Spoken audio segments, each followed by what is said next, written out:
Get your ears wrapped around the Golden State Media Concepts Basketball Podcast. All the scoop you need to know from college basketball to the NBA and even March Madness. News of your rising stars. Topics on and off the hardwood. This is the Golden State Media Concepts Basketball Podcast.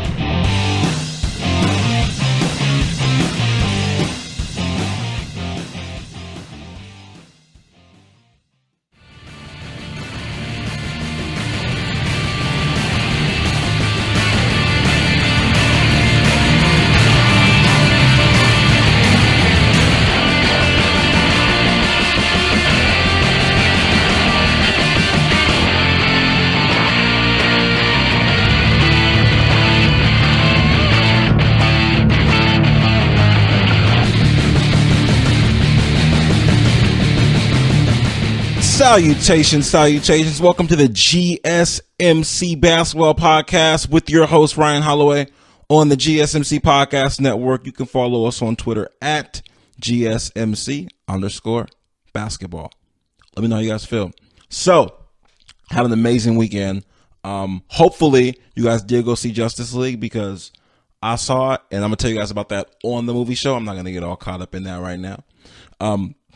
Today, what we're going to be covering is Kevin Durant did an interview with GQ magazine talking about his Twitter fiasco when someone allegedly hacked his Twitter, and talking about OKC. I'm going to tell you guys about how Lonzo Ball's last name is Lonzo Ball and not Lonzo Brawl, and y'all to cut that guy some slack. I'm also going to ask y'all to help me try to figure out when Tyron Lue is going to suit up for the Cavs, because surprise, Derrick Rose is apparently hurt.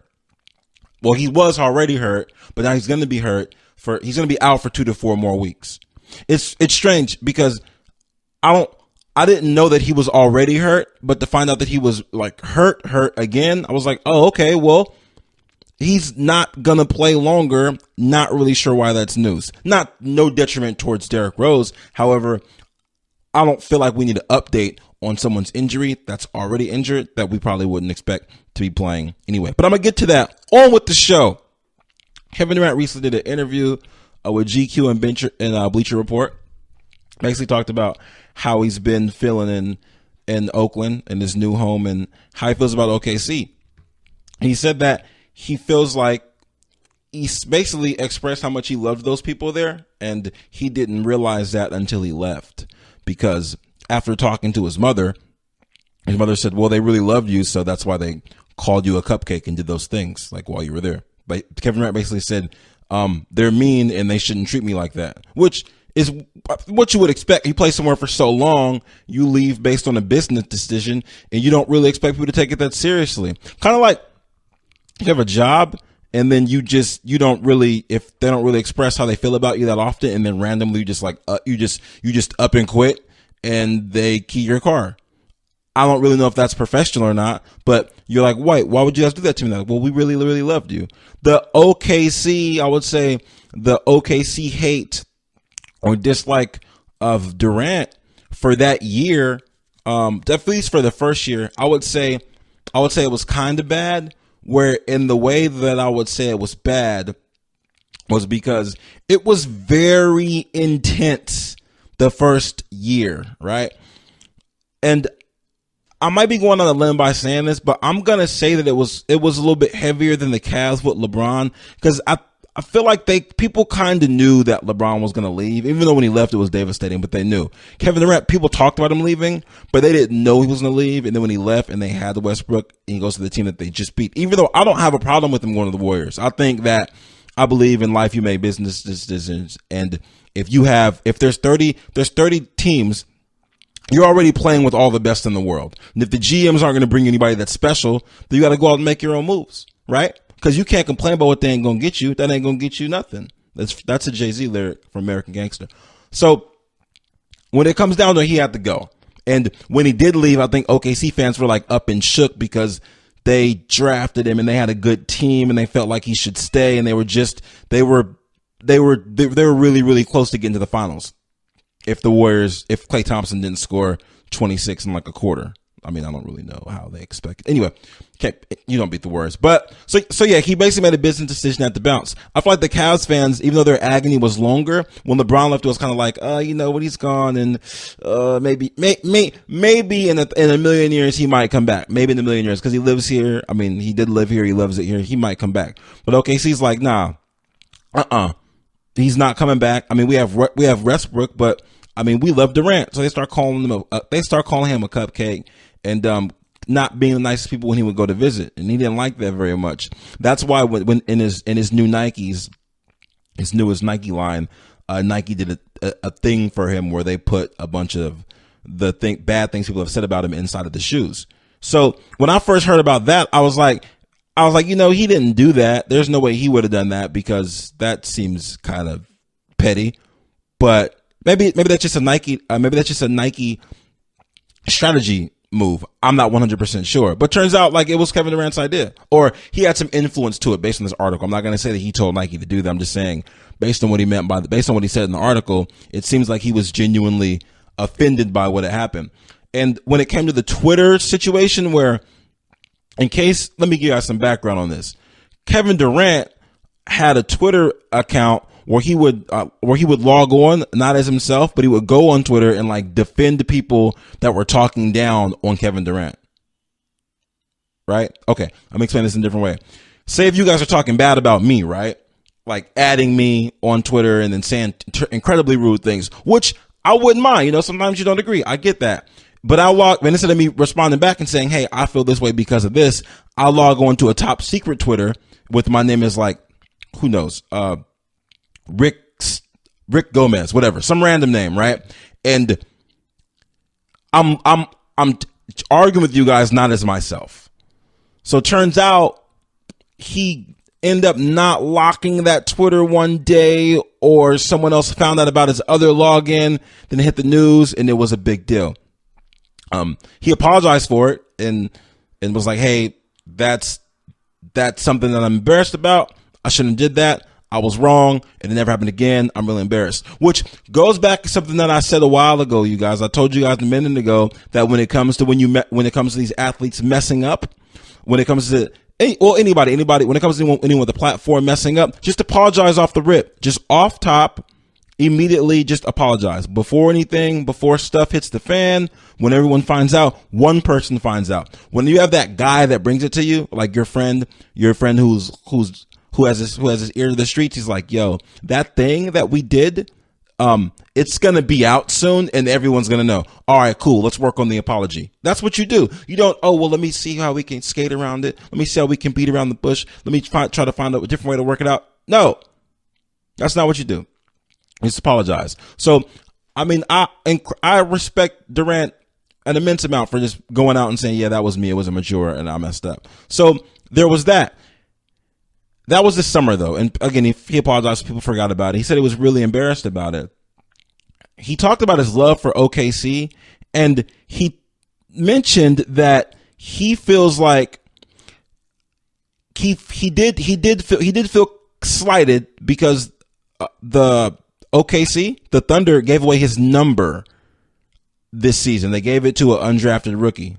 They gave away number 35, and Durant felt the way because he still other than like the players, well, other than Westbrook, he still knows people that work for the organization. Like one of his best friends is in charge of he's not the GM, but he's in charge of things like giving out numbers for jerseys.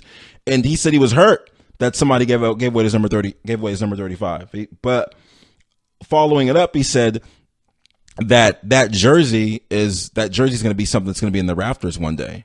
And the interviewer was like, wait, what do you mean it's going to be up there? And he basically said that he feels like eventually one day OKC is going to retire the number. So he's gotten a lot of perspective ever since the cupcake thing and having the stats written in his shoes in the Twitter thing. He's had a lot of growth. He was very upset when they gave his number to PJ Dozier. I know you haven't heard of that name probably, but hey, it's okay.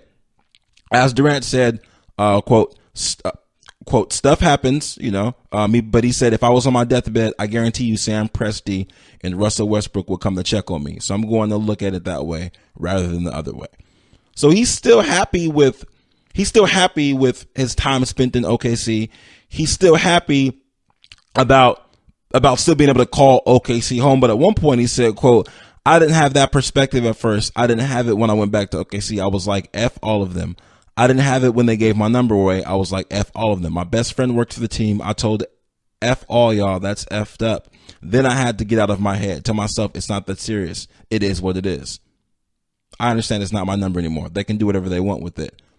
But you hand that number to a two-way player and you'd be like, nah, we've got too many good memories of that number. But at some point, that thing's going to be in the rafters anyway. So he sees it as, you know what, you guys are going to love me so much, or I'll come back there and I retire there, whatever. But he's completely okay with it, which is fine because, you have to think positive. Like, okay, let's give away my number. That's fine. That number has great memories. He'll wear it for a while. I don't really know if that kid's going to be great there, but eventually my number being the Raptors, it doesn't matter, which is it. I don't know if that's a cool thing to say while someone else is wearing the number, or if that's basically that guy's not going to be as great as me. So it's going to make a bigger difference that I wore it. So don't worry about that. That's silly. Settle down. Like, really? Like, that's, or it could just mean that eventually the number's going to get retired, because that's what happens with numbers. For people that don't know, the Oklahoma City Thunder used to be the Seattle Supersonics. The Seattle Supersonics have retired a total of 4 numbers. One of them, 4 of those players won a championship with Seattle. And one of the interesting numbers that is not retired is Gary Payton. From what I read, I don't have a lot of information on that particular, on the actual dispute, but according to the article, it says Gary Payton number is not retired because of pettiness and OKC's enthusiasm to separate themselves from Seattle Supersonics, because Gary Payton is like the face of the Seattle Supersonics. When you go back in time, he's the face of them. And if you have all these other numbers retired, these other names, it doesn't have the same effect as Gary Payton's number, because Gary Payton is Supersonics. So if there's some petty personal things going on there's that, or if it's just that they don't want the best player from their older franchise, from their franchise's old name, to have the number in their new stadium, that's kind of, I guess that is kind of weird. What I find, what would be more weird is if Kevin Durant and Westbrook didn't, eventually figure things out. According to the article, they're not talking as much as they used to talk back in the day, obviously. But what would be really interesting is if they didn't squash things, and for some reason Kevin Durant retired way earlier than Westbrook did. For some strange reason, he's just like, I'm tired of basketball. I've won 4 championships in Oakland. Forget about it. And Westbrook is like Vince Carter, was just going to play forever. Did you guys know Vince Carter's still in the league? Did you guys know that? Do you feel old right now that Vince Carter is still in the league? Like, he's still in the league. Anyway, no, do I feel old? He got drafted when I was in 8th grade. Jeez. Okay. So what would be really weird is like Kevin Durant's number is in the process of being retired, and Russell Westbrook is just hanging around the league still in OKC. And they're like, hey, you guys are really going to do this ceremony while I still work here? You guys just going to hang his jersey right now in the middle of the game while I'm playing my 600th straight game. You guys are going to hang his jersey up. Okay. All right. Fine. I'm not sure I don't know how that would go over. It's going to be interesting, but it's good to read the article and find out that Kevin Durant was willing to open up about his time there, and open up about how he feels in Oakland now, and just talk about how he still has love for OKC fans, because fans are forgiving, right? I mean, because sports move on. Sports move on just like relationships do. As long as the other person's doing okay now, then they're willing to talk about it. OKC, they don't have Durant, and you know what? I'm sorry, that's a bad analogy, because OKC's not doing okay now. They brought in Paul George and Carmelo, and they can't seem to win a game. Which leads me to this point. On Friday, I told you guys to take the Spurs. With the points against OKC. I said that. I said, yo, make sure you guys take the Spurs. And what'd you guys do? G? What'd you guys do? What'd y'all do, GSMCers? Did you take the line? Because if you took it, then you won something. And if you didn't take it, then I'm not going to say I'm disappointed in you. I'm just going to say that in the future, you should just listen to my financial advice, because the first person you should take financial advice from is someone on the podcast that you've never, ever met. If there's a list of people you should take financial advice from, there's that guy, then there's a financial advisor, then there's a banker. But I'm at the top of that list. So in the future, make sure you guys follow the pick. This is what's going to happen. I'm going to take a quick break, and when I get back, I'm going to tell you guys, I'm going to ask for your assistance. I'm going to ask you how long it's going to take for Tyron Lue to just suit up and play for the Cavs, because this thing, something needs to be figured out. I'm going to let you guys think about that, and I will be right back.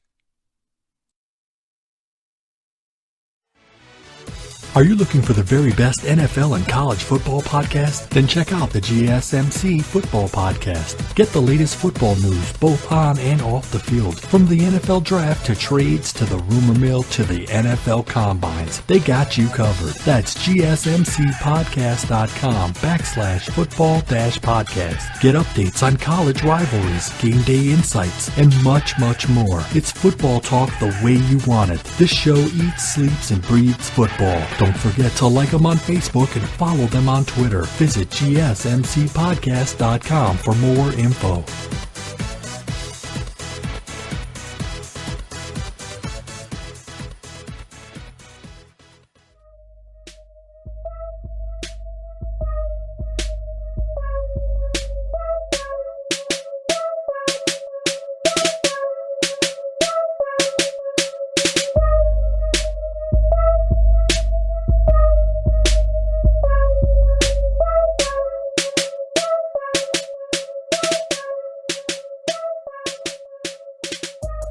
Welcome back to the GSMC Basketball Podcast with your host, Ryan Holloway, on the GSMC Podcast Network.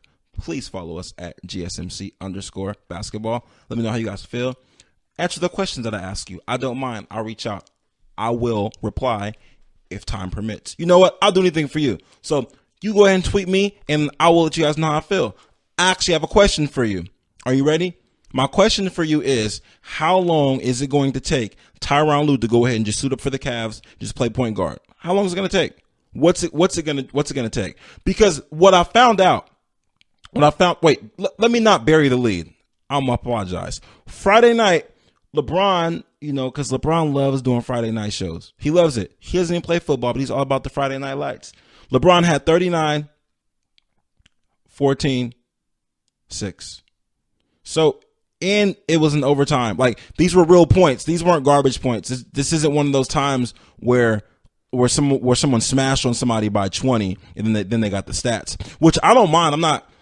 I don't dislike that. I feel like the only downfall to that is when you're smashing somebody by mega points and you keep the starters in there, people start feeling away. And then I'm not gonna say purposeful pain. I'm just gonna say flagrant. Different types of flagrant start to happen when you're just stunting on people when you're up 30 already. So I don't mind those kind of points. I just think they're dangerous. However, I do put more value on the points that happen when the game is close. This was an overtime game. LeBron had 40, and I'm thinking, I was like, wait a minute. Now check his numbers real quick, and his season numbers are 28, 7, and 8, which they're LeBron numbers. They're absolutely LeBron numbers. However, have we just gotten bored of LeBron just being that good? Or is it because I got it? Is it because we've ran out of superlatives to describe LeBron? So now we've ran out of them. So we're just going to use the word boring. Is that where we're at right now? We don't want to say outstanding, incredible, astonishing. We just went through all those words, and now we're going to use the word boring. Because I'm not sure how this whole MVP race. Actually, I know how the MVP race got this way, because they're not even talking about James Harden for MVP. But I'm gonna get to James Harden. But we're not talking about LeBron for MVP. Have you seen his team? This is what I want you guys to do. If you get a chance within the next 3 seconds, I want you to think about everyone that's on the Cavs. Everyone on the Cavs. Okay, are you done? All right, cool. Now Take LeBron off of the Cavs and let me know what their record would be in this East right now. Because the Cavs aren't playing very good. I'm not gonna sugarcoat it and lie to you, because I don't want to break our trust as a team, because we're a team. I don't want to break our trust. I'm not going to sit here and tell you, yeah, LeBron's balling, he should be MVP. Don't worry about the record. No, I'm asking you this. I'm asking you this question. Now, the Cavs have gotten their stuff together. They're no longer 12th. They're 9-7 because the league is shaking itself out a little bit, and it's gotten balanced now. So with them being 9-7, what would their record be without LeBron? Think about it. I just want you guys just think about it for a second. Just take some time and think about that. Okay. Are you done? All right, I'm going to tell you. They'd be 15th. They'd be below the Hawks and the Bulls because they're not very good. LeBron is balling, and when I just got this news, so once I got the news, I was like, wow, this is crazy. But then I was reading deeper into it, and I got an update that said Derrick Rose is going to be out for another 3 to 4 weeks. Now, I knew he was out, but I didn't know, how do I say this? I knew he wasn't playing, and I knew he was injured, but I didn't know he suffered an injury while being injured. Like I wasn't aware of that. I don't even know if he's ever really even played for the Cavs. I'm not 100% sure. I can't tell you for sure if he's ever even played a game, but I find it strange that they made this trade. They were forced in this trade for Kyrie, and they got rid of Kyrie, and then what they end up getting is, I mean, they basically got Dwayne Wade and Derrick Rose, who, for the most part, are, I don't want to say they're the same person, but they're basically serving the same purpose. Derrick Rose actually hasn't played since October 20th. So he's hurt so often that I didn't know that he was more hurt. So he hasn't played in a month, right? And you're going to tell me that, oh, guess what? He's not going to play 3 to 4 more weeks. So he's not going to play for the rest of the year, is what you're saying? All right. LeBron seems to be unfazed by this at all, because after the game, during a short little interview on the court, they were asking how he felt about it, and he had his boys with him, and his boys basically gave him an A+ when it came to the game that he played. They did say that he needs to work on his free throws though, because he did say something he wanted to improve, but they did say he needed to work on those. I say all of this to let you guys know that before we go all willy-nilly handing Joel Embiid the MVP, or handing Kyrie the MVP, or giving it to Giannis, the numbers have to be looked at a little bit more closely, and we got to look at his records, how easily people are scoring, what teams would be without these players. We got James Harden. His team is in first, and they're averaging 30. So if you're gonna score all the points and your team is in first, I think that you might be the most valuable player, but I feel like what would end up happening with him is they might devalue his, because Chris Paul's on there, and for somehow, some way, that's gonna make it seem like he's not as valuable. Same thing with Steph Curry and Durant. Their efficiency ratings are off the chain, and they're balling, but because there's so many because the Warriors have so many good players, that the house is going to be split on who's the MVP. So if you say, oh, well, Durant's MVP, or you say Curry's MVP, there's a possibility those people might be from the same fan base. So I'm sorry, possibly they might not be from the Warriors fan base, so they don't have any favoring towards the Warriors. So it won't be like a total consensus on one player. It's going to be, okay, it's going to be Durant or it's going to be Curry. So the votes are split. Versus if they were in 2 different regions, they would have probably more votes than each other. So they pretty much cancel each other out. So, and then apparently LeBron is boring, and James Harden, I guess maybe he doesn't talk enough. I'm not sure, but we want to go ahead and hand this MVP trophy over to Kyrie, when if you look at Kyrie's numbers, he's playing the same way that he's always played, but his team has won a whole bunch of games in a row. At this point, it's 13. They've won 13 games in a row. They even beat the Warriors. Yes, they beat the Warriors. I mean, Steph Curry had a hurt thigh, and he didn't play very well. He actually wasn't supposed to play, but it was one of those things where maybe he wasn't hurt enough to sit down, because in the new NBA you just can't bench players for no reason, and it was a big deal game like the Celtics had. The Celtics because they're on the win streak and they played the Warriors, Steph Curry had to play. That's the way it is. Marketing, PR, all that, those type of rules. So the Celtics did beat them. However, I think that the way the Celtics are playing, and don't get me wrong, I understand my whole mathematics about how if you took LeBron or James Harden off these teams, what would they be? And you probably say, well, Kyrie doesn't have Hayward. This is true. However, this team was really good with Isaiah last year. So I want to say that this speaks more to Brad Stevens being an outstanding coach. Because I'm not going to say they have the most in-depth roster. I mean, they got Jaylen Brown.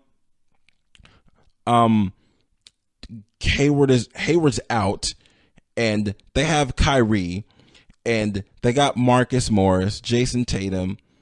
They do have Al Horford, Marcus Smart. So all these players, though, like this collection of players, it kind of sounds like the championship Pistons when they had Billups and Rip Hamilton and Lindsey Hunter and Rasheed and Tayshaun Prince. And I want to say that was more coaching than anything. That was more Flip Saunders and Larry Brown. And I feel like the Celtics are in the same situation. So, but I mean, we can't take away from the fact that they are winning all these games. I'm just saying that maybe it might have something to do with the coaching and not necessarily Kyrie, because their offensive efficiency is one of the lowest in the league, while their defensive efficiency is one of the highest in the league. So they're winning a bunch of games, but they're not putting up any buckets, which is fine. But if they're not putting up any buckets, then maybe the point guard isn't. Maybe the point guard passing the ball isn't that important. So I'm not gonna say he's not passing the ball. I'm just gonna say maybe that's I'm just gonna say maybe that's not part of the strategy, which is fine. But that doesn't mean we just all willy nilly go out and give Kyrie the MVP while LeBron is scoring 40 and hitting buzzer beaters and he did go 1 for 5 from the line. And so that so while he's hitting buzzer beaters, he's getting 40 in OT. I'm just saying pump your brakes a little bit. I know you guys want to give Joel Embiid the MVP. Wait, that's gonna MVP. That's gonna sound clever eventually, but right now isn't the time. It's not the time. Joel Embiid just started playing. I want to give him MVP too, but we all got to pump our brakes on that. He's gonna win like 7 or 8 MVPs eventually, but right now it's isn't his time. He has to sit down, be humble, wait his turn, and let the OGs battle it out. And then after his process is all done, after that process is figured out, then we can talk about Joel Embiid for MVP. Because right now the Sixers are 8-7. Also, the Sixers, this is weird. They almost beat the Warriors. Now when I say almost, don't get me wrong. In the first quarter, they were up by 20 points. They were by 20 points against the Warriors, right? So maybe the Warriors weren't taking them that seriously. Maybe they just were like, whatever, like we don't care about them. They're a big deal, whatever. Sixers show up, go up 20, and I'm like, whoa. But you know, when you can tell when you're watching the Warriors and they're not really engaged. I don't want to say disengaged, but they're just not really engaged. They're kind of just hanging out for the most part. It was like that, and then they end up outscoring them by 30 in the third quarter, and then the Warriors won the game by 10. So the Sixers were feeling themselves. They were feeling themselves, and that leads me into my next pick for y'all, which I'm going to give it to you now, and I'll tell you about it later. The Sixers are going to come off of this road trip after getting smacked by the Warriors. Then they have to play the Jazz. The Jazz are going to Philly, and they're already shook. Rudy Gobert is out. So is Ricky Rubio. I need you guys to take that line. I'm not 100% sure who. Well, I'm sure. I know Joel Embiid is going to play tonight. Like, he's not hurt. Like, there's not a problem. The line is -6. From what I gather, all the Sixers are playing tonight. So you guys take that line, -6. Please take it. Do not miss out on any more of these picks. I'm online giving you guys these free picks all the time. Free. I'm out here making these suggestions for you guys to put a couple dollars in your pocket. Don't lose your mind. Just don't bet your whole car. I just mean $5. You could buy yourself a sandwich, split it with your friend, tell them you love them, something like that. Make the game a little bit more exciting. Because if that's the only way I can get you guys to watch Embiid, then that's what I'm gonna do. You guys need to be watching Embiid. He's great, but when you start watching him, you start chanting MVP, then I'm gonna revoke your MVP. I'm gonna revoke your Embiid privileges because it's just not time for that. It's just not time yet.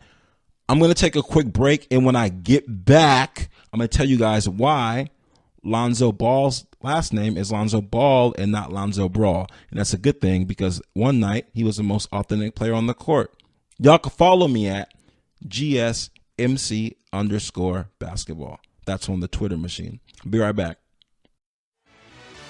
Check out the show that's built on the MMA. From the UFC to extreme cage fighting, they got the fights covered. Check out the GSMC MMA podcast. Get the latest news on past or upcoming fights. Join us as we talk to and about some of the biggest names in the MMA, past, present, and future. When it's the fight game, there's just one show to check out. GSMCpodcast.com/MMA-podcast. Don't forget to like them on Facebook and follow them on Twitter. Visit GSMCpodcast.com for more info.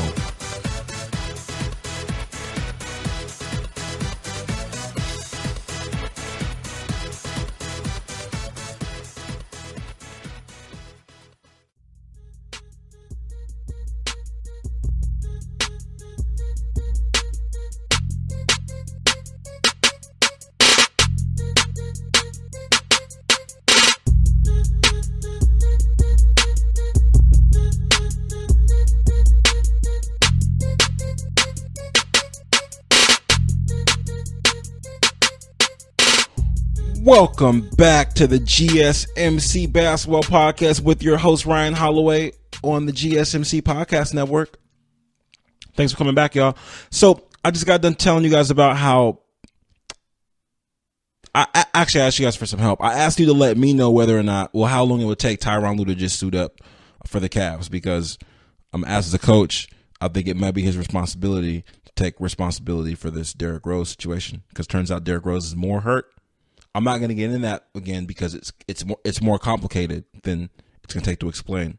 No, it's not. He hasn't played since October 20th. News is he's going to be out longer. It's already been a month. So he probably won't play this year. Anyway, LeBron for MVP. That's what I said. Check it back out in segment number 2. In other NBA news, check this out. This is what happened the other night. So I don't know if you guys have been paying attention, but the Suns Lakers, they've been having an interesting rivalry. I remember they used to back in the day when they were relevant. Remember, like when they were good, and Steve Nash would go up against Kobe. They used to have solid rivalries. Like they were really good games to watch. Right now, they still are pretty good. Friday night, they went head to head. The Suns took the W this time, and Devin Booker had 33. He had 6 3-pointers, and the most impressive rookie of the night. No, it wasn't Lonzo Ball. Don't interrupt me while I'm talking. It was Kyle Kuzma. He had 30. And Lonzo had some interesting numbers. He had 6, 6, and 6. Make of that what you will. The most interesting thing that happened was there was some type of not a fight, some type of shoving match that broke out on the side, like right before timeout. It breaks out. Lonzo looks to the side and then keeps walking to the bench. Nothing came of the fight. It wasn't even a fight, just like a slight little shoving match. The Twitter machine exploded. The critics exploded. He left his teammates out there. Has ever seen Band of Brothers? All these names, all these, this horrible dislike and horrible criticism. Things that I can't say on the podcast. Things I just can't even say. I feel like, and then eventually what happened was Luke Walton reported that some of his teammates had to talk to him about that. They had to talk with him about how you're supposed to react when a situation like that happens going forward. Lonzo's reaction to it during the press conference, because you're asked about why you didn't participate in a fight after a basketball game, right? Like, people are asked about it. That blows my mind that Devin Booker had 33, Kyle Kuzma had 30, and they're asking Lonzo Ball, why didn't you participate in the fight? Anyway, his reaction was, this is the NBA. They're not going to fight. I ain't about to get no tech, which he's 100% right about. Like, if you've ever watched an NBA game and you've seen a slight fight break out, no one ever really gets their clock cleaned. No one ever really ends up on the floor. It's not.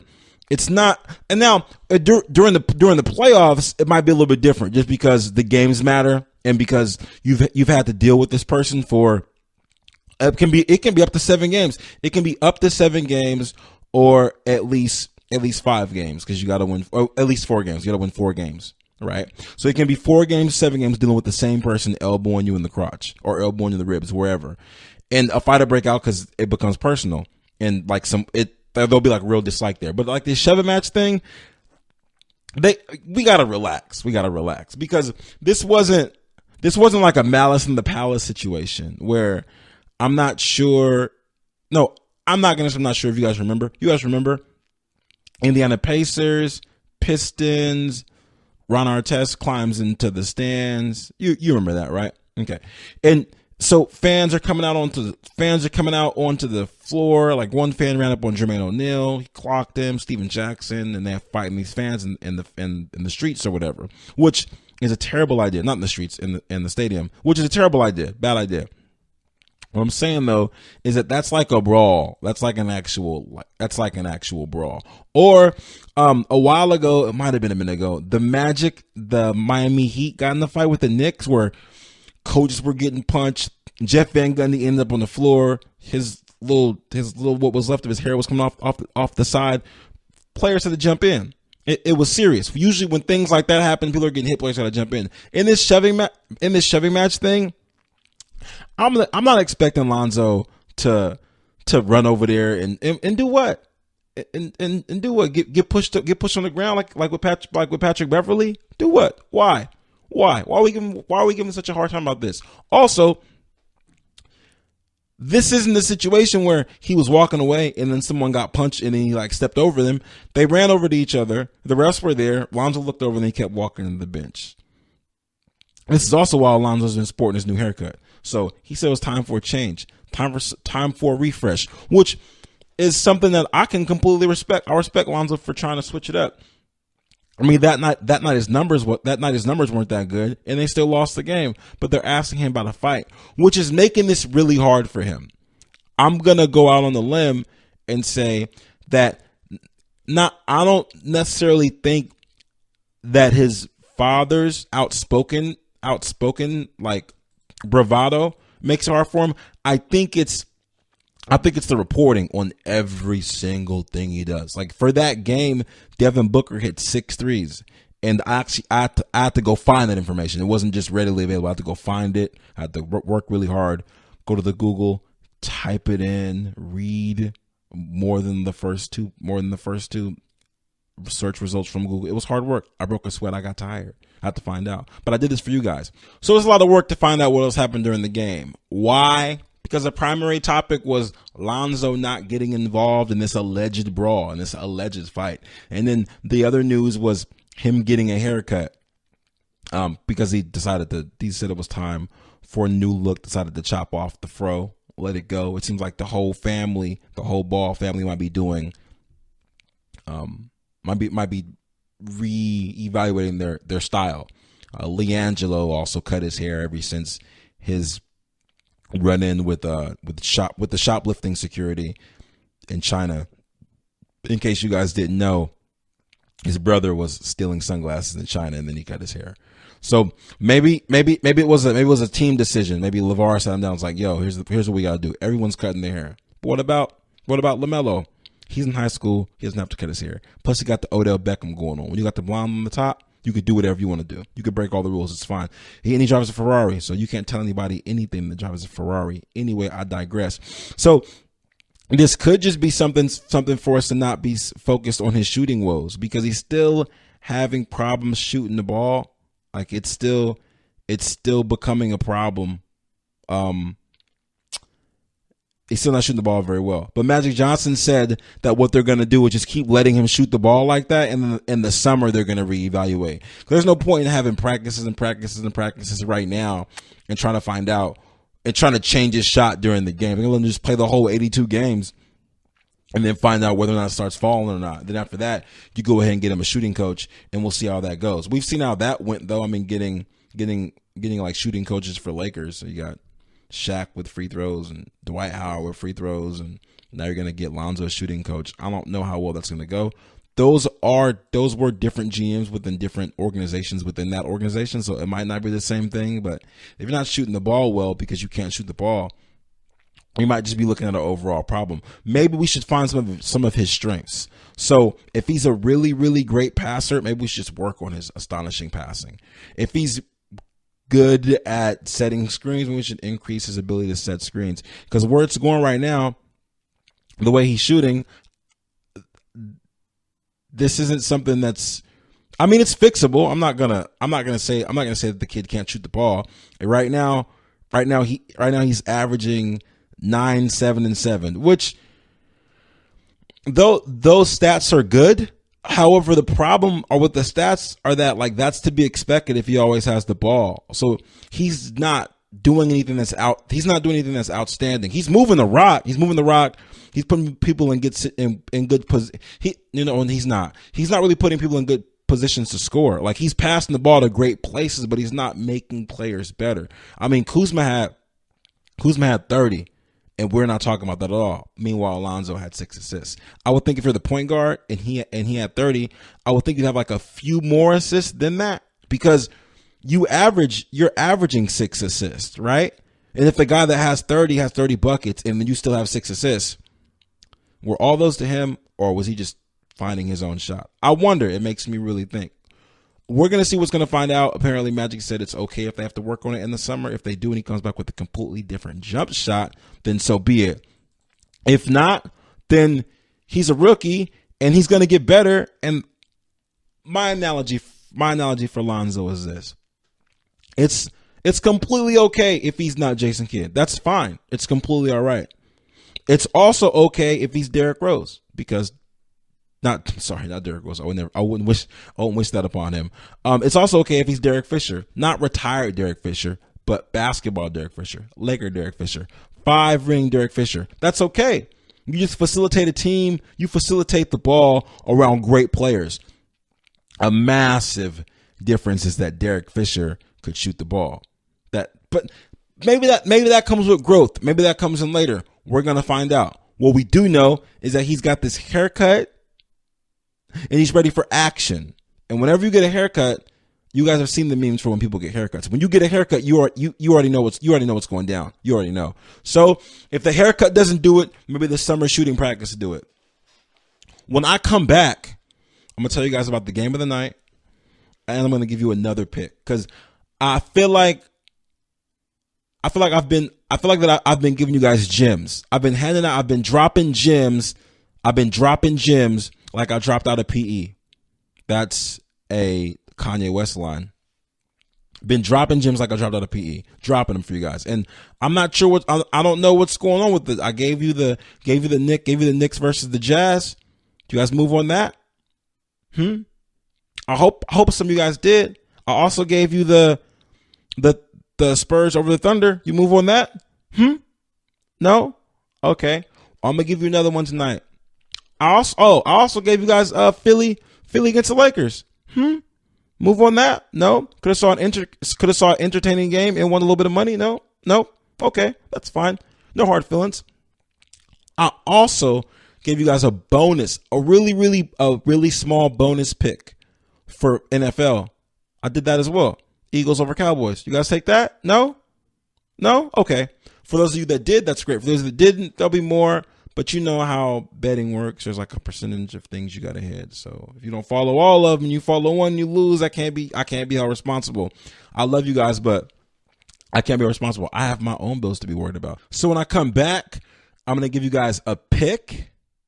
It's going to be a good one. I'm going to give you a game of the night, which is also going to be good.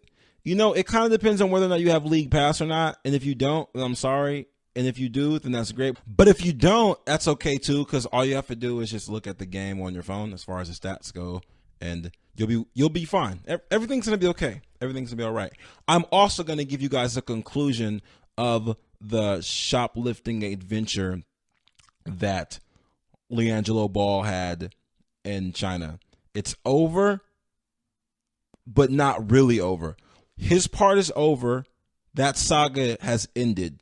However, we've opened a new chapter with new characters, and this is the sequel. I'm going to give you guys the prelude to the sequel of the Chinese shoplifting adventure.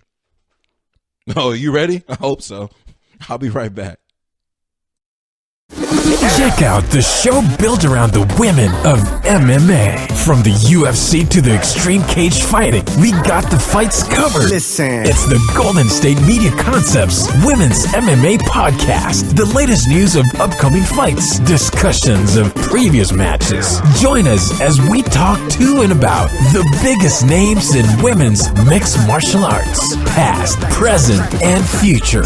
When it's the women's fight game, you know where to listen to. The Golden State Media Concepts Women's MMA Podcast.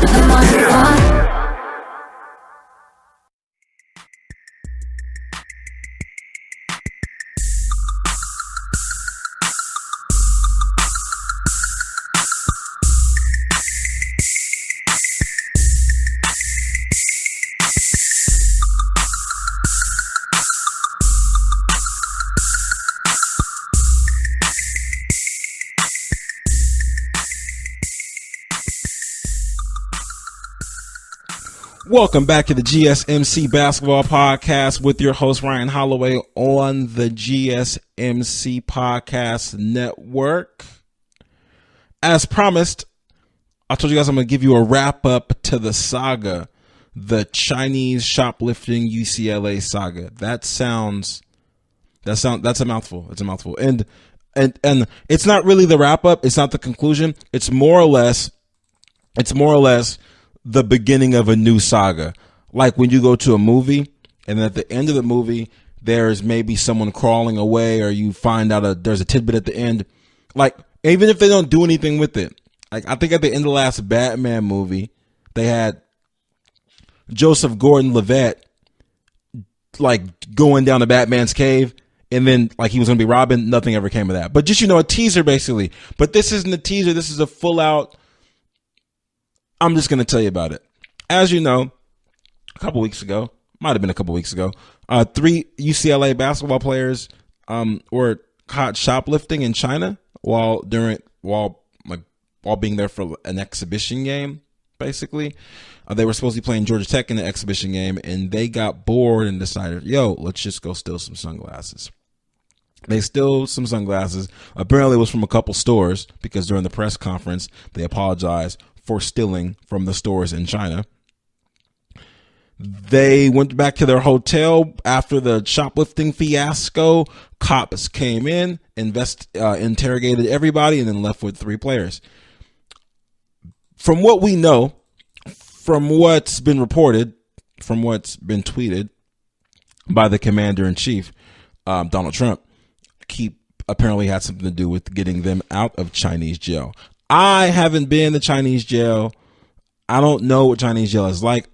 I have seen Locked Up Abroad, and I know that being locked up seems terrible, let alone being locked up anywhere else seems terrifying. I don't want any parts of it. So all that probably needs to be done is a nice thank you to the president. Even though the president did tweet out, he said, "Do you think they're going to tell me thank you? They could have did 10 years in jail." So he's got to make it known that he helped out, which is, I guess, we all have different personality types, right? So sometimes you do things that people would know that you've done, and then you want to tell them, as long as you do something and you don't take any credit for it. But this isn't one of those situations. This is a situation where everyone had to know that he helped out. So he said that he helped out.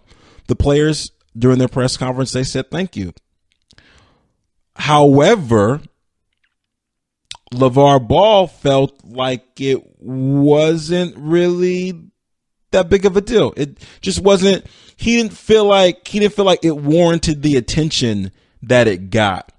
He said, as long as my boy's back here, I'm fine.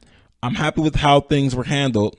A lot of people like to say a lot of things that they thought happened over there. Like I told Leangelo, they try to make a big deal out of nothing sometimes. I'm from LA. I've seen a lot worse things happen than taking sunglasses. So, I'm sorry, this last part. My son has built up enough character that one bad decision doesn't define him, which is 100% true. 100% true. One bad decision, well, depending on what type of decision it is, you should get the benefit of the doubt based on your track record. This is true. When the president wrote his apology that needed to be responded, when he said, hey, are they going to say thank you to me? You know, like, are they going to say thank you? I was like, oh, this might get weird, but they just said thank you and everything was fine. And then I guess LeVar got tired of being asked about it because he was in China as well, doing his Facebook Live show and doing, big baller China things while his son is playing the UCLA game, or was supposed to be prepping for a game, but he's still in sunglasses. So LeVar was over there as well. But when Trump wrote that quote, I was like, I don't know if this is going to go so well. Only a matter of time till LeVar would let someone know, because they're going to ask him about it, right? Like, hey, how do you feel about Trump helping you out? How do you feel? Like, how do you feel about that? What do you think's going on with that? How do you feel? Of course, he's going to respond with you like, hey, he didn't do anything. It's not a big deal. The problem is, Trump didn't like that. He didn't like it at all. He said, now that 3 basketball players are out of China and saved years from in jail, LeVar, the father of Leangelo, is unaccepting of what I did for his son, and that shoplifting is no big deal. I should have left him in jail! ! Because that's how things are tweeted. So I want to know what's going to happen. This is the massive like clashing of the world. We got two outspoken, bombastic, proud fathers. Like, both of them are really, really proud of their kids. And we have the president of the United States beefing with the CEO of Big Baller Brand. I don't know how much better that can get. It's only going to get better with Trump constantly tweeting, and then LeVar constantly having a microphone in front of his face, and his son is playing basketball for the Lakers. Can you imagine how many times have you guys played sports and then you've been somewhere where there's an embarrassing parent in the stands? I mean, and I'm not talking about a parent that's just like rooting for their kid. I mean, like a stage mom. No, that's kind of sexist. I don't mean stage mom. I mean someone that's overly involved in the game or competition, like yelling at the refs, yelling at kids that are fouling their kid, that type of thing. Wilding out. Have you guys ever been to a game like that? Have you guys ever had a parent like that? If you have had a parent like that, that's okay. No judgment. It's all right. Thanksgiving's coming up. Love your parents. Love them. Hug them. Kiss them. Say it's cool. If you've never had a parent like that, that's okay too. But if you have, imagine this. Your parent is beefing with the president. How's that feel? Like, how I already got to play for the Lakers. I already have to play for the Lakers. And now you're telling me my dad is beefing with the president? Oh, really? I couldn't imagine. I can't imagine the stress that Lonzo has to be dealing with. That's probably why he probably didn't cut his hair. It probably just fell off, because that's just overly. That's a lot. That's a lot to be called these terrible, terrifying names for walking away from a fight, and in the same weekend your dad is beefing with the president, and the president is saying he should have left your brother in prison. I've heard people compare this family to the Kardashians often. I don't really know. I don't know how the branding's going to go going further, but if we have to compare and contrast, I don't know if the Kardashians got anything on this. I don't know. It's too wild. The saga is going to get even. The saga is going to become. The saga is going to get worse than it is right now. I'm just letting you guys know. And there will be slight updates, but I will not talk about this too much, because it's going to get to a point where it's just going to be normal, where LeVar and then Donald Trump are going to be just tweeting each other back and forth. And it's not going to all end until they just play one-on-one for America. They got to play one-on-one, shirts versus skins for America. Or, since LeVar's a little bit younger than Trump, maybe he can spot him a few points. Like he give him a 7-point spread. They can go to 11, go 0. Well, Trump starts with 7, and LeVar starts with 0, and then go to 11. 1 by 2. Do they play 1 by 2? Do they play 1s and 2s? I don't know. It's gonna be fun to find out. It's gonna be an outstanding match. I'm gonna tape it and I'm gonna report it back to you guys. Let me go ahead and give you the pick of the night along with the line of the night. Now, the pick of the night is going to be the Philadelphia 76ers versus Utah. Why, you might ask? Well, if you're asking me why, first of all, you haven't been paying attention to Joel the Legend Embiid. Joel the Legend Embiid is the 7-foot animal beast that weighs 250, that has better footwork than the late Gregory Hines and Michael Jackson and whoever else was good on their feet all put together. That's Joel Embiid, and he can shoot the ball. The Utah Jazz do not have Ricky Rubio or Rudy Gobert, so they're probably going to get smashed. The line is 5 buckets. The Sixers just finished being smashed by the Warriors a couple days ago. And they gave them a 20-point lead. So they're feeling themselves. They were up 20 to the Warriors in Oakland. They went down. They lost the lead. They ended up losing. They ended up getting smacked by 30 points in the third quarter, and they lost the game by 10. So they might be feeling a way about themselves. Since their road trip, the legend of Embiid has grown and grown and grown because he's been playing more and more minutes because he was on a minutes restriction. So there's that. And Philly's, it's going to be rocking, and I don't think Utah's ready. So take that game -5. If you guys don't take that game, then it's fine. If you don't take that game, it's okay. But I would appreciate if you took it, just because I'm trying to help you guys out. The game of the night that I suggest you watch is Boston versus Dallas. Why? Because Boston has won 13 straight games, and I feel like every team, even the ones that aren't that good, because they're playing the Mavericks. The Mavericks are 3-14. I feel like with this streak, it's gonna come a really, really good game against a bad team. Like when the Warriors went 73-9, they were playing incredible games against bad teams. I'll give you an example. When the Warriors went 73-9, when the Bucks were bad, they had epic games against the Bucks. Epic games because they were exhausted. So these games like this, when a team is on a streak that they've never had before, they've never had the streak before, and they got to go into the Mavs. The Mavs' only mission today or this whole season, their championship will be to beat the Celtics, because they're 3-14. They're not playing for anything, and they have a pretty solid squad. They're just not gelling right. But if you got a team that's won 13 straight games, they're fatigued. You got a team that has nothing to lose at all. I think it's going to make for a pretty good matchup. So watch that. Another reason you watch is because they got the rookie Dennis Smith Jr. He was the guy that was taken after. He was taken after Frank from France, who plays for the Knicks. That's the guy that LeBron has endorsed. So watch that game for Dennis Smith Jr. And I also need you guys to watch it because the Celtics are exhausted from winning all these games, and the Mavs are going to try to get this one for the home team, because that'll be their NBA championship. If they're the ones that can take away the Celtics streak, that will make them feel like they won the NBA championship. So just to recap, I gave you guys a pick. I gave you guys the game. Giannis, Joel Embiid, and Kyrie are not the MVP, just so you guys know. Stop being bored of LeBron. It's rude. Watch LeBron. Enjoy LeBron. Have a blast with LeBron. Also, his name is Lonzo Ball, not Lonzo Brawl. There's nothing wrong with not fighting in the NBA. In the NBA, ain't nobody fighting.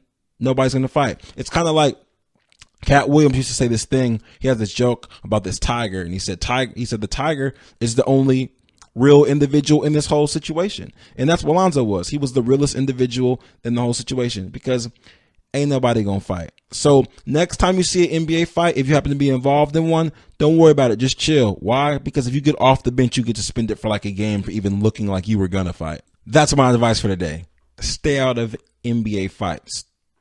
I thank you guys for joining me for another GSMC basketball podcast episode on the GSMC podcast network.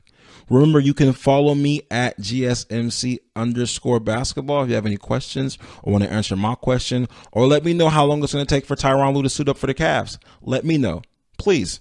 Oh, also, let me know how you felt about Justice League, because I'm gonna have a movie review. I'm gonna have a movie review for you guys on that pretty soon as well. And Kyrie is not the MVP. Stop it. All right, you guys live long and prosper. Take care. You've been listening to the Golden State Media Concepts Basketball Podcast, part of the Golden State Media Concepts Podcast Network. You can find this show and others like it at www.gsmcpodcast.com. Download our podcast on iTunes, Stitcher, SoundCloud, and Google Play. Just type in GSMC to find all the shows from the Golden State Media Concepts Podcast Network, from movies to music, from sports to entertainment, and even weird news. You can also follow us on Twitter and on Facebook. Thank you, and we hope you have enjoyed today's program.